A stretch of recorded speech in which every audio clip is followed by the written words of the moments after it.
Rousey dosa எப்படி சொல்லணும் தெரியுமா? வீரம் கேட்குற தோசை எப்படி சொல்லணும்னா தோசை மாவு பாக்கெட்டில் வாங்கிக்கிறாங்க. அதை எடுத்து தோசை கல்ல வைப்பாங்க. அந்த தோசை என்னடி இப்படி சொல்ற? தோசை அதுக்கு முன்னாடி எப்படி எல்லாமே ரெடி ஆகும் தெரியுமா? தோசை மாவு என்னன்னு சொல்லுவாங்க தெரியுமா? எனக்கு தெரியாதுடி, நீ சொல்லுடி. நான் ஜஸ்ட் வாங்கி ரெடிமேட் தோசை தான் செய்வேன். நீ என்ன பண்ண? எனக்கு புரியவே இல்லை. சரி வா, நான் சொல்கிறேன். இந்த தோசை மாவு பாக்கெட்டில் என்ன இருக்குது தெரியுமா? நம்ம உட்காந்து அரைக்க முடியலன்னு சொல்லிட்டு நமக்கு இன்னொருத்தவங்க அரைச்சி அதை பாக்கெட்டில் கொடுக்குறாங்க.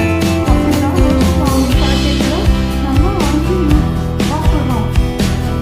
இப்படி சாப்பிட்றதுனால நமக்கு என்ன நடக்குதுன்னு தெரியாதா? அதனால இந்த எக்ஸ்பிளனேஷன் நான் உனக்கு கொடுக்குறேன். தோசை மாவில் ஃபஸ்ட்டு அரிசி உளுந்தெல்லாம் கலந்து வைப்போம். அப்புறமா தண்ணி உப்பு போட்டு இதெல்லாம் ரெடி பண்ணி வைப்பாங்க. அதை ஊற வச்சுருப்பாங்க. அரிசி தனியாக உளுந்து தனியாக ஊற வச்சுட்டு அரிசியை ஃபஸ்ட்டு ஆக்கிட்டு அப்புறமா உளுந்தை கூட போட்டு ஆட்டுவாங்க. ஆட்டினா 2 முக்கால் இருக்கும். இதோட சேர்ந்து உப்பு போட்டுருப்பாங்க. இப்போ ஒன்றுமே நடக்கல. எப்படி இருக்குமா? இதை நம்ம மாவு லைட்டாக புளிச்சிருக்கணும்ல. அதுக்கு என்ன பண்ணுவாங்கன்னா ஒரு நாள் எடுத்துட்டு வைப்பாங்க. சிக்ஸாக வைப்பாங்க. அதில் உருப்படியாக கவலைக்காரம் கவலைக்காரதுனால தான் நமக்கு மாவு சாப்பிடும்போது லைட்டாக புளிப்பு சுவையோடு இருக்கு. அதுக்கு நம்ம பிடிக்கிறதுலாம் பாருங்க உருப்படியாக போய் நம்ம ஸ்டார்டில்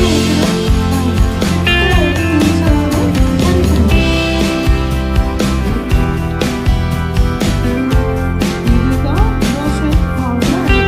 ஸோ இப்போ நம்ம தோசை ஊற்றி சாப்பிடுறோம். ஸோ நீ எத்தனை தோசை சாப்பிடுற? நான் 2 தோசை சாப்பிடுவேன். நான் 2 தோசை தானே சாப்பிடுவேன். இந்த மாவில் என்னென்ன சக்தி இருக்குது தெரியுமா? இந்த மாவில் நிறைய கார்போஹைட்ரேட்ஸ் இருக்குது. அரிசி யூஸ் பண்ணோம்னா அதனால கார்போஹைட்ரேட் இருக்குது. அப்புறமா உளுந்து யூஸ் பண்ணுறதுனால நிறைய அயன் சத்து இருக்குது. இது ரெண்டையுமே சேர்த்து சாப்பிட்றது வந்து ஒரு குட் காம்பினேஷன் ஆஃப் ஹெல்த்னு சொல்கிறாங்க. இது இட்லியும் இதே மாவில் தான் செய்வாங்க. நீ பார்த்துருக்கியா? ஆமாடி ரோசி, இட்லியும் இதே மாவில் தான் நம்ம செய்வாங்க. நான் பார்த்துருக்கேன் நிறையா வாட்டி. அப்போது இட்லி மாவு தனியாக இல்லையா? இட்லி மாவும் இதே மாவு தான். ஆனால் அதை இட்லி பானையில் இட்லி தட்டில் ஊற்றினா அது இட்லி ஆகும். அதே இது தோசை கல்லில் ஊற்றி சாப்பிட்டா தோசை ஆகிடும். எனக்கு ஃபேவரட் வந்து தோசை தான். உங்களுக்கு என்ன ஃபேவரட்? அதனால் இது 2 in 1 மாவுன்னே சொல்லலாம். அதே மாதிரி நம்ம மாவு அரைச்சதுமே நம்ம தோசையும் சுடலாம், இட்லியும் செய்யலாம். ஆனால் இட்லிக்கு லைட்டாக புளிச்சது தான் நல்லாயிருக்கும். அதனால நைட்டுக்கு தோசையும் காலையில் புளிச்சிடும். அதனால இட்லியும் செய்வாங்க யூஸ்வலாக. அதே மாதிரி இட்லி தோசைக்கு நம்ம நிறைய விதமான சட்னி வச்சுக்கலாம். சட்னி அதோட சாம்பார் ரொம்ப நல்லது. ஸோ சாம்பாரில் பார்த்தோன்னா பருப்பு இருக்கா? பருப்பு வந்து நமக்கு ப்ரோட்டீன்ஸ் தருது. இதில் வந்து கார்போஹைட்ரேட்டும் அயனும் இருக்கிறதுனால இதோடு சேர்ந்து இன்னும் பவர் தர்றது தான் இந்த நமக்கு சாம்பார் சொல்கிறாங்க. ஸோ அதனால 2 இட்லி சாம்பார் சாப்பிட்றது பெஸ்ட்டு பிரேக்ஃபாஸ்ட்டுன்னு சொல்லிட்டு யுனெஸ்கோவே சொல்லியிருக்காங்க. அதனால நம்ம எப்போவுமே தோசையே சாப்பிடாம இட்லியும் அப்பப்போ சாப்பிட்டா ரொம்ப நல்லது. ஸோ நம்ம எப்போவுமே எது ஹெல்த்தியோ அது சாப்பிட்றதே ரொம்ப ரொம்ப பெஸ்ட்டு. இது எல்லாமே விட ஃப்ரூட்ஸ் சாப்பிட்டோன்னா இன்னுமே ரொம்ப நல்லா இருக்கும். ஆனால் ஃப்ரூட்ஸே எப்போவுமே சாப்பிட முடியாததுனால நம்ம இந்த மாதிரி ஒரு சில ஹெல்த்தி ஃபுட்ஸும் சாப்பிட்றோம். ஸோ அதில் முக்கியமானது இட்லியும் சாம்பாரும். அப்புறமா தேங்காய் சட்னி. தேங்காய் சட்னியில் வந்து பார்த்திங்கன்னா அகைன் குட் கொலஸ்ட்ரால் இருக்குது. குட் கொலஸ்ட்ரால் வந்து நம்ம இந்த காம்போவோடு சாப்பிடும்போது இன்னுமே ஹெல்த்தியாக இருக்கும். அண்ட் இன்னொன்று சொல்லணும்னா ரொம்ப டேஸ்டியாகவும் இருக்கும் தேங்காய் சட்னி சாம்பார். அதனால தான் நிறைய ஹோட்டலில் வந்து தேங்காய் சட்னியும் சாம்பாரும் கொடுக்குறாங்க. அண்ட் ஒரு சில பேருக்கு காரம் ரொம்ப பிடிக்குன்றதுனால கார சட்னியும் சேர்த்து கொடுக்குறாங்க. அண்ட் நான் இப்போ உங்களுக்காகலாம் ஒரு தோசை சுட்டு வச்சுருக்கேன். அதாவது உங்களுக்கு 2 எனக்கு 2 சுட்டு வச்சுருக்கேன். அதை நம்ம சாப்பிடலாமா இப்போது? ஏய் ஆமாண்டி, ரொம்பவுமே ரொம்ப நல்லா இருக்கு. நீயே சுட்டியா தோசை? இந்த தோசை எப்படி சொல்லணும், எனக்கு அதை சொல்லிக்கூட.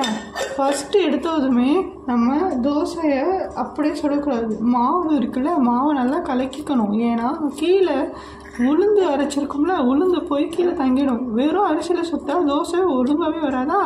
அதனால் உளுந்து மாவும் அரிசி மாவும் நல்லா மிக்ஸ் ஆகிக்கணும். அதை நல்லா மிக்ஸ் பண்ணி எடுத்து தோசைக்கல்லை ஊற்றணும். தோசைக்கல்லில் ஊற்றுறதுக்கு முன்னாடி தோசைக்கல்லை ஸ்டவ்வில் வச்சு ஒரு 2 minutes வெயிட் பண்ணணும். வெயிட் பண்ணதுக்கப்புறமா அதில் டைரெக்டாக எடுத்து மாவை ஊற்றக்கூடாது. லைட்டாக அதை தொடச்சிட்டு அப்புறமா அதில் மாவு ஊற்றணும். ஊற்றுனதுக்கப்புறமா மாவு ஊற்றும் போதே லைட்டாக சத்தம் வருமா, அந்த சத்தத்துலேயே நமக்கு தெரிஞ்சிடலாம் கல் ரெடி ஆகிடுச்சின்னு சொல்லிட்டு. அப்புறமா ரெடியான கல்லில் மாவை ஊற்றி ஃபஸ்ட்டு சென்டரில் ஊற்றணும். ஊற்றிட்டு அப்படியே தோசை மாவு ஊற்றுற கரண்டியில் வச்சு அதை ஸ்ப்ரெட் பண்ணிகிட்டே வரணும். ஸ்ப்ரெட் பண்ணிகிட்டே வந்தால் தோசைக்கல் ஃபுல்லாக ஆகிடுமா. அப்புறமா அது ஈஸியாக வெந்துடும். வெந்ததுக்கப்புறமா அதை நம்ம சட்னி சாம்பார் கூட வச்சு சாப்பிட்றலாம். இன்றைக்கி நான் வெறும் தோசை வித் சர்க்கரை தான் சாப்பிட போகிறேன். உங்களுக்கு என்ன மாதிரி டேஸ்ட்டில் பிடிக்கும்னு நீங்கள் சொல்லுங்கள் ஃப்ரெண்ட்ஸ். நானும் நெக்ஸ்ட் டைம் அதே சட்னி செஞ்சு சாப்பிட பார்க்குறேன். தேங்க்யூ.